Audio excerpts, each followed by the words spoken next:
யோவான் 21:17. யோவான் 21:17. மூன்றாம் தரம் இயேசு கிறிஸ்து பேதுருவை நோக்கி, யோனாவின் குமாரனாகிய சீமோனே, நீ என்னை நேசிக்கிறாயா என்றார். என்னை நேசிக்கிறாயா என்று அவர் மூன்றாம் தரம் தன்னை கேட்டபடியினாலே பேதுரு துக்கப்பட்டு, ஆண்டவரே, நீர் எல்லாவற்றையும் அறிந்திருக்கிறீர், நான் உம்மை நேசிக்கிறேன் என்பதையும் நீர் அறிவீர் என்றான். இயேசு, என் ஆடுகளை மேய்ப்பாயாக என்றார். மூன்றாம் தரம் இயேசு கிறிஸ்து பேதுருவை நோக்கி, யோனாவின் குமாரனாகிய சீமோனே, நீ என்னை நேசிக்கிறாயா என்றார். என்னை நேசிக்கிறாயா என்று அவர் மூன்றாம் தரம் தன்னை கேட்டபடியினாலே பேதுரு துக்கப்பட்டு, ஆண்டவரே, நீர் எல்லாவற்றையும் அறிந்திருக்கிறீர், நான் உம்மை நேசிக்கிறேன் என்பதையும் நீர் அறிவீர் என்றார். இயேசு, என் ஆடுகளை மேய்ப்பாயாக என்றார். பரிசுத்தமுள்ள திரியேக கடவுளே, மரணத்தூதன் எங்கள் நாட்டையும் எங்கள் ஊர்களையும் எங்கள் தெருக்களையும் சுற்றி சுற்றி வந்து எங்களுக்கு அருமையான பலரை கொள்ளை கொண்டிருக்கிற இக்காலகட்டத்திலே கர்த்தர் எங்களுக்கு ஜீவனையும் சுகத்தையும் பலத்தையும் கொடுத்து பராமரித்து, இந்த அதிகாலை வேளையிலே நாங்கள் உம்மை நோக்கி பார்த்து அப்பா பிதாவே என்று அழைத்து ஜெபிப்பதற்கு எங்களுக்கு நீர் கொடுத்த இந்த கிருபையான நேரத்துக்காக நாங்கள் உமக்கு நன்றி கூறுகிறோம். ஆண்டவரே, இந்த அருமையான வசனத்திலே 2 முக்கியமான செய்திகளை நாங்கள் பார்க்கிறோம். ஒன்று, கடவுள் தனிநபர்களாக நாங்கள் உம்மை நேசிக்கிறோமா என்று பரிசோதிக்கிறீர். இரண்டாவது, கடவுளாகிய நீர் எங்கள் மீது நம்பிக்கை வைத்து எங்களுக்கு பொறுப்புகளை தருகிறீர். ஆண்டவரே, இன்றைக்கு நாங்கள் தமிழ்நாட்டுக்கு நீர் தந்திருக்கிற புதிய முதலமைச்சருக்காகவும் அமைச்சர் பெருமக்களுக்காகவும் நன்றி கூறுகிறோம். அவருடைய வாழ்க்கை திறந்த புத்தகம். அதில் உள்ள நிறைகளும் மக்களுக்கு தெரியும், குறைகளும் மக்களுக்கு தெரியும். ஆனாலும் இக்காலகட்டத்திலே தமிழ்நாட்டையும் தமிழ் மக்களையும் தமிழ்நாட்டினுடைய சகல நிர்வாக காரியங்களையும் நீங்கள்தான் தலைமை தாங்கி நடத்த வேண்டும் என்று மக்கள் நம்பிக்கை வைத்து வாக்களித்து அவரிடத்தில் இந்த பொறுப்பை கொடுத்திருக்கிற பெரிய கிருபையை நினைத்து நாங்கள் ஆச்சரியப்பட்டு உமக்கு ஸ்தோத்திரம் சொல்கிறோம். ஆமாண்டவரே, ஒரு தனி நபரின் மீது, அவருடைய தலைமைத்துவத்தின் மீது, அவருடைய வழிகாட்டுதலின் மீது இவ்வளவு திரளான மக்கள் வைத்திருக்கிற நம்பிக்கையை நீர்தாமே ஆசீர்வைத்து கொடுத்துள்ளோம். ஆண்டவரே, மனிதர்களாக நாங்கள் ஒரு தனி மனிதனின் மீது வைக்கிற நம்பிக்கையை விட என்றும் மாறாமல் அழியாமல் நிலைத்திருக்கக்கூடிய கடவுளாகிய நீர் அழிந்து போகக்கூடிய மக்களாகி எங்கள் மீது வைக்கிற நம்பிக்கை எவ்வளவு பெரியது. இந்த உலகத்திலே உமக்கு பேதுருவை விட்டால் வேறு ஆள் கிடையாதா? இந்த உலகத்திலே பேதுருவை விட படித்தவர்கள் கிடையாதா? இந்த உலகத்திலே பேதுருவை விட வைராக்கியமான உமக்காக உயிரையும் கொடுக்கக்கூடிய தனிநபர்கள் கிடையாதா? பேதுரு தான் நீர் பாடுபடும் பொழுதும் மறுதளித்து விட்டு ஓடினவராயிற்றே. ஒரு வேலைக்காரிக்கு பயந்து பொய் சொல்லி சபித்து சத்தியம் பண்ணவராயிற்றே. ஏன் அப்படிப்பட்ட பயந்தாங்குழிகளை நீர் ஊழியத்திற்கு அழைக்கிறீர் என்று நாங்கள் கேட்கிறோம். ஆனால் கர்த்தாவே, நீர் சொல்கிறீர், நீ என்னிலே அன்பு கூறுகிறாயா? நீ என்னை நேசிக்கிறாயா? என் மீது நீ அன்பு வைப்பது உண்மையானால் உன்னிடத்திலே நான் பெரிய பொறுப்பை தருகிறேன், போ. ஆண்டவரே, இந்த உலகத்திலே உள்ள எல்லாவற்றை பார்க்கிலும், எங்களையே நாங்கள் நேசிப்பதை பார்க்கிலும், கடவுளாகிய உம்மையும் உம்முடைய ஊழியத்தையும் உம்முடைய சித்தத்தையும் நேசிக்கும் இருதயத்தை எங்களுக்கு தாரும். ஆண்டவரே, இந்த உலகத்தில் எங்களுக்கு கிடைத்திருக்கக்கூடிய மிகப்பெரிய சலாக்கியம் கடவுளாகிய உம்மை எங்கள் கர்த்தராக அறிந்து நாங்கள் விசுவாசிக்கிறதற்கு நீர் கொடுத்திருக்கிற இந்த கிருபைக்காக ஸ்தோத்திரம். நிறைய பேர் இன்னும் இருளிலேயே இருக்கிறார்கள் சுவாமி. நிறைய பேருக்கு உம்முடைய ஜீவ வழி வெளிப்படுத்தப்படவில்லை. நிறைய பேருக்கு நீர்தான் உலகை ரட்சிக்க வந்த மேசியாவாகிய இரட்சகர் என்ற ஞானம் இன்னும் வரவில்லை. அசுத்தாவிகள் உம்மை அறிந்து கொண்டு உம்மை ஸ்தோத்தரித்தன, உம்மை வணங்கின, உமக்கு புகழாரம் சூட்டின. ஆனால் படித்த வேதபாரகர்கள் பரிசேயர்களுக்கு உம்மை அறிந்து கொள்ளுகிற அறிவு இல்லை.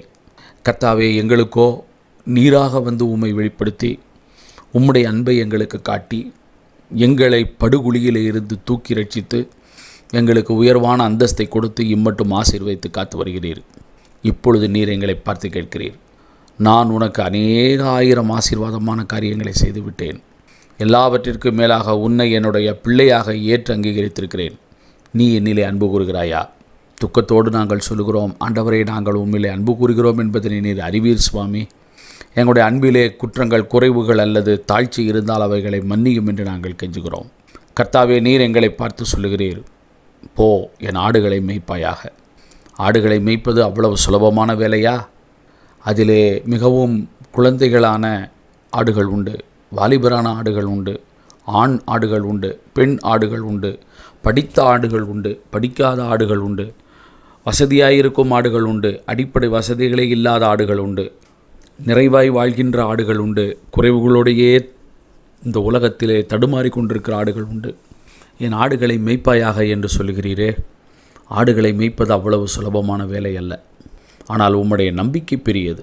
இந்த மனிதனிடத்திலே, இந்த மனுஷியினிடத்திலே என் ஆடுகளை ஒப்படைத்தால் அவர்கள் போய் உண்மையோடும் உத்தமத்தோடும் அவைகளை மேய்ப்பார்கள் என்று நீர் எங்கள் மீது வைத்திருக்கிற பெரிய நம்பிக்கைக்காக ஸ்தோத்திரம். எப்படி தமிழக மக்கள் ஒரு தனி நபரின் மீது நம்பிக்கை வைத்து அரசு பொறுப்பை கொடுத்திருக்கிறார்களோ, அதே போல் ஆடுகளையும் ஆத்துமாக்களையும் எங்கள் கரங்களிலே நம்பி நீர் தருகிறீர் சுவாமி. இதை ரொம்ப ரெஸ்பான்சிபிளாக நாங்கள் உணர கிருபை தாரும் கர்த்தாவே. வருங்காலங்களிலே நாங்கள் சண்டையிட்டு கொண்டு, பொறாமையாய் பேசிக்கொண்டு, கேவலப்படுத்தி கொண்டு, ஒருவரை ஒருவர் அவமானப்படுத்தி கொண்டு இப்படிப்பட்ட ஈன செயல்களில் ஈடுபடுவதை பார்க்கிலும், கடவுளாகிய கர்த்தர் கொடுத்திருக்கிற ஒரே உலக வாழ்க்கையிலே அவர் நம்பி அளித்திருக்கிற மந்தையின் மக்களாகிய அத்தனை பேரையும் உண்மையோடும் உத்தமத்தோடும் விசுவாசத்திற்கு நேராக, பக்திக்கு நேராக, கடவுள் மீது உண்டாக்குகிற பற்றுதலுக்கு நேராக நடத்த எங்களுக்கு அறிவையும் ஞானத்தையும் ஒப்படைப்பையும் தெளிவையும் தாரும் ஆண்டவரே. எந்த நேரத்திலே நாங்கள் யார் மரிப்போம் என்றே எங்களுக்கு சொல்ல முடியவில்லை சுவாமி. வாலிபரும் மரிக்கிறார்கள், நடுத்தர வயதுள்ளவர்களும் மரிக்கிறார்கள், வயதானவர்களும் மரிக்கிறார்கள், ஆண்களும் மரிக்கிறார்கள், பெண்களும் மரிக்கிறார்கள், வசதி உள்ளவர்களும் மரிக்கிறார்கள், வசதி இல்லாதவர்களும் மரிக்கிறார்கள், வீட்டுக்குள்ளேயே கடந்து தங்களை காத்துக்கொள்ள முயற்சி செய்கிறவர்களும் மரிக்கிறார்கள், மருத்துவமனையில் போய் ஐசியூவில் இருக்கிறவர்களும் மரிக்கிறார்கள். இங்கே இருந்தால் இவர்கள் காப்பாற்றப்படுவார்கள் என்பதற்கான எந்த அறிகுறியும் இப்பொழுது இல்லை சுவாமி. கர்த்தராகிய நீர் இறங்கி வந்து எங்களுக்கு ஜீவ பிச்சையை கொடுத்தால் ஒழிய சுவாமி நாங்கள் செத்துதான் போவோம். நாங்கள் கும்பலாக எரிக்கப்பட்டு தான் போவோம். நாங்கள் சாம்பலாகத்தான் போய்விடுவோம். இவ்வளவு அநித்தியமான இந்த உலக வாழ்க்கையிலே ஆண்டவரை இன்னும் நாங்கள் எப்படி சண்டை போட்டு கொண்டிருக்க முடியும்? இன்னும் எப்படி நாங்கள் சொல்லுவது தான் சரி என்று மமதையோடு இருக்க முடியும்? இன்னும் எப்படி ஆண்டவரே நாங்கள் கர்த்தருக்கு விரோதமான காரியங்களில் ஈடுபட முடியும்? கர்த்தர் மன்னிக்க சொன்னால் நாங்கள் விரோதம் பாராட்டுகிறோம். கர்த்தர் ஒப்புரவாக சொன்னால் நாங்கள் பிரிவினையை உண்டாக்குகிறோம். கர்த்தர் அமைதியாக இருக்க சொன்னால் நாங்கள் கிளர்ச்சியை உண்டு பண்ணுகிறோம். ஆண்டவரே, எங்களுடைய பாவ அக்கிரமங்களை எல்லாம் நீர் கண்ணோக்கி பாரும் சுவாமி. சுவாப அன்பில்லாதவர்களாக நாங்கள் மாறி நரகத்திலே போய் அழிந்து போய்விடாதபடிக்கு எங்களை காத்துக்கொள்ளும். கண்கண்ட சகோதரனிடத்திலே அன்பு கூற முடியவில்லையே, நீ எப்படி காணாத பிராபனிடத்திலே அன்பு கூறுவாய் என்று நீர் கேட்கிறீர்.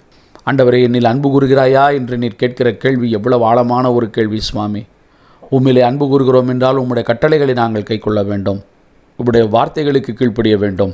உம்முடைய சித்தம் எங்களுக்கு பிடிக்கிறதோ பிடிக்கவில்லையோ நாங்கள் அதற்கு எங்களை ஒப்படைக்க வேண்டும். ஆண்டவரே, அப்படிப்பட்ட ஒரு கீழ்ப்படிதல் உள்ள எங்களை அழித்து கொண்டு கர்த்தரை மாத்திர மகிமைப்படுத்துகிற இருதயத்தை எங்களுக்கு நீர் தாரும். ஆண்டவரே, இந்த விசேஷ நாளிலும் சுவாமி, இந்த கொரோனாவுக்கு எதிரான போராட்டத்தில் ஈடுபட்டிருக்கிற மருத்துவர்கள், செவிலியர்கள், மருத்துவ பணியாளர்கள், புதிய அரசு அதிகாரிகள், புதிதாக அரசு துறை செயலர்களாக நியமிக்கப்பட்டிருக்கிற ஐஏஎஸ் ஆஃபீஸர்ஸ், எல்லா மருத்துவமனைகளினுடைய தலைவர்கள், மேனேஜ்மெண்ட் எல்லாவற்றையும் உம்முடைய கரங்களில் ஒப்படைக்கிறோம். துப்புரவு பணியாளர்களையும், கழிவு பொருள்களை அகற்றுகிறவர்களையும், ஆம்புலன்ஸ் டிரைவர்ஸையும், இறந்து போனோரை அடக்கம் செய்கிறவர்களையும், சென்சஸ் எடுக்கிறவர்களையும், ஆண்டவரே, இந்த வேக்சினேஷன் போடுவதற்காக தங்களை அர்ப்பணித்திருக்கிறவர்களையும், கோவிட் பேஷண்ட்ஸோடு நேரடியாக வார்டிலே தினசரி போராடி கொண்டிருக்கிற அத்தனை மருத்துவ தலைவர்களையும், அன்புள்ள கர்த்தாவே, ஆக்சிஜன் உற்பத்தி செய்வதற்காக தங்களை அர்ப்பணித்து இந்த புதிய முயற்சியில் ஈடுபட்டிருக்கிற எல்லா தன்னார்வ தொண்டர்களுக்காகவும், பிரைவேட் கம்பெனிஸ்க்காகவும், கவர்மெண்டல் இனிஷியேட்டிவ்ஸ்க்காகவும் நாங்கள் ஜெபிக்கிறோம். கர்த்தாவே, ஆக்சிஜன் இல்லை என்று இனி யாரும் மரிக்காதபடிக்கு எல்லாருடைய ஜீவனும் உடைய பார்வையிலே ஆசீர்வாதமானதாகவும் அங்கீகரிக்கப்பட்டதாகவும் இருக்கட்டும். மரித்த மக்களினுடைய ஆத்துமாக்கள் எல்லாவற்றையும் உடைய கரங்களில் ஒப்படைக்கிறோம். ஒவ்வொருவரையும் பிற்பிறாக ஆசீர்வதித்தருளும். ஒவ்வொருவருக்கும் தேவையான கிருபை வரங்களை தந்தருளும். அன்புள்ள கர்த்தாவே, இந்த விசேஷமான நாளிலும் மரித்து கொண்டே இருக்கக்கூடிய கிறிஸ்தவ தலைவர்களுக்காகவும், பாஸ்டர்ஸ்க்காகவும், பிஷப்ஸ்க்காகவும், தியாலஜியன்ஸ்க்காகவும், செமினரி ப்ரொஃபஸர்ஸ்க்காகவும் நாங்கள் ஜெபிக்கிறோம். நிறைய பேர் எங்களை விட்டு திடீர் என்று மறைந்து விட்டார்கள் சுவாமி. நாங்கள் எஞ்சி இருக்கிறோம். எங்களை எவ்வளவு நாள் நீர் வைத்திருப்பீர் என்று எங்களுக்கு தெரியாது. ஆனால் ஆண்டவரே, நாங்கள் எங்களுடைய உத்தரவாதத்தை உணர்ந்து உண்மையோடும் உத்தமத்தோடும் உமக்கு பணி செய்ய எங்களுக்கு கிருபை தாரும். எல்லா ஊழியக்காரர்களையும் நீர் பராமரித்து பாதுகாத்தரலும். சுகவீனப்பட்டவர்கள், சுகமடைந்து வருகிறவர்கள், ஆண்டவரே, இதுவரைக்கும் இன்னும் கோவிடாலே பாதிக்கப்படாதவர்கள் எல்லாரையும் நீர்தாமே உம்முடைய பரம செட்டைகளின் மறைவிலை வைத்து ஆசீர்வைத்து பராமரித்து பாதுகாத்தரலும். எங்களுடைய தாய் திருநாட்டை நாங்கள் உம்முடைய கரங்களில் ஒப்படைக்கிறோம். ஆண்டவரே, இந்தியாவை ரொம்ப மிஸ்லீட் பண்ண வேண்டும் என்றும், இந்தியாவிலே பிரிவினை உண்டாக்க வேண்டும் என்றும், ஒரே கலாச்சாரத்தை திணிக்க வேண்டும் என்றும், ஒரே மொழியை மக்கள் மீது வைத்து அவர்களை கெடுக்க வேண்டும் என்றும் எத்தனையோ சக்திகள் செயல்பட்டு கொண்டிருந்ததை நீர் அறிவீர் கர்த்தாவே. எல்லாம் தவிடுபடி ஆகும் வண்ணமாக ஆண்டவரே, இதோ மக்களுக்கு தன்மானத்தையும் சுய உணர்வையும் சுய மரியாதையும் கொடுத்து நீர் வழிநடத்தி அவர்களை தட்டி எழுப்பியிருக்கிற தயவுக்காக ஸ்தோத்திரம்.